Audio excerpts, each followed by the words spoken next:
Hey people, what's going on? Welcome back to the channel. Hope you're well and in good health. Okay, let's get stuck in. Right now we're taking a look at an article by the Arab News, checking out Saudi Arabia, which is typically the fastest growing nation right now among the G20 countries.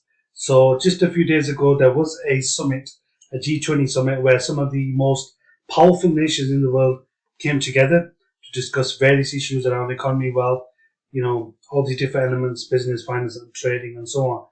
And you can actually see now that Saudi Arabia is fast becoming one of the largest economies in the globe. So in this article, it talks about the kingdom's membership of the G20, basically as a result of its increasing importance, geopolitics, but also in terms of financial status, economy, and so on, exporting, as well as global energy. Obviously, it's been a provider of oil for decades right now across the world, but it has been diversifying, its portfolio, its holdings, its investments into things like, travel, tourism, even now manufacturing and other kinds of different, areas in terms of business development.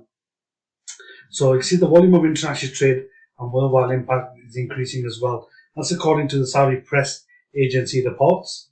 It's also come about as a result of the increased financial resources available there, which are projected to rise again in the future. And then again, that's going to add to the value and status of Saudi Arabia as a global, player. The financial policies adopted by the kingdom also have had a pretty wide impact at the global level, affecting activity of the economy, global trade, to remittances abroad, and the policy of investing in global securities.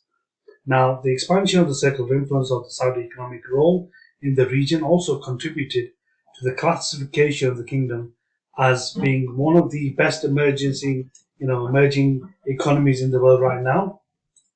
And it's basically on par with other major players such as China, India, and Turkey, whose economies are also growing right now. And given the economic weight the kingdom has in the Arab Gulf region, in the Middle East and Arab countries, you're going to see it grow even more in importance in the coming few decades, with Saudi Arabia looking at one of its key policy initiatives in 2030. Among the positive results of the kingdom's membership of the G20 group in the provision of regular communication channels with senior global financial and economic policymakers, which enhance bilateral cooperation with major countries. Now, the kingdom's membership in this group of the G20 has raised the importance of providing transparency and also as well as financial and economic data related to the kingdom, right? So they're obviously sharing more information as they're part of the G20.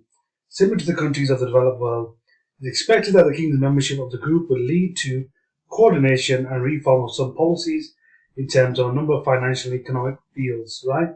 And this can lead to further development economically and financially amongst various sectors. Now, the establishment of multiple economic cities is a culmination of kingdom's global economic potential. So obviously you probably heard of NEOM.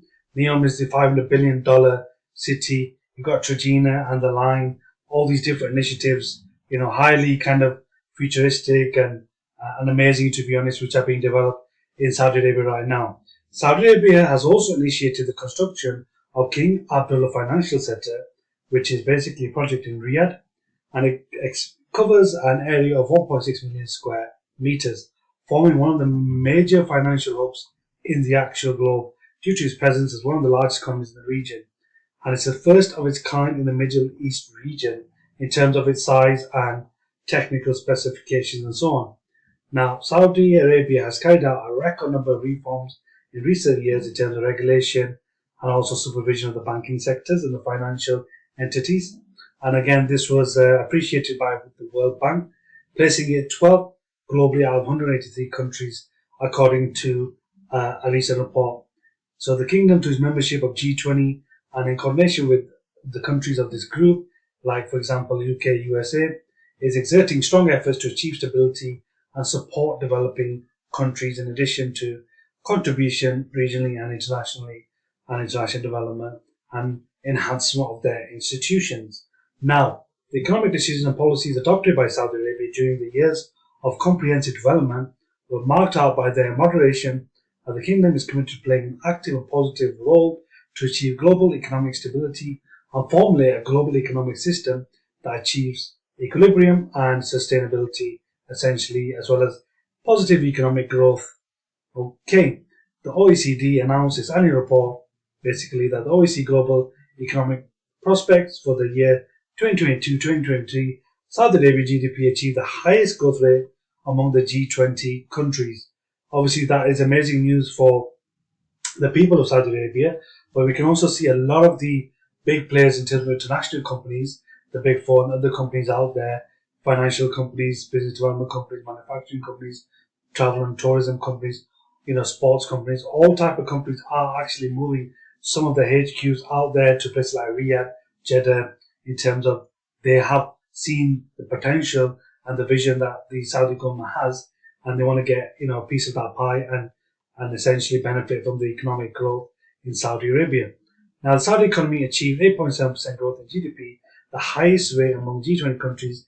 That's basically last year, exceeded the international organization's expectations, which was set at 8.3% as a maximum, while the current growth rate stands as the highest annual rate in the past decade.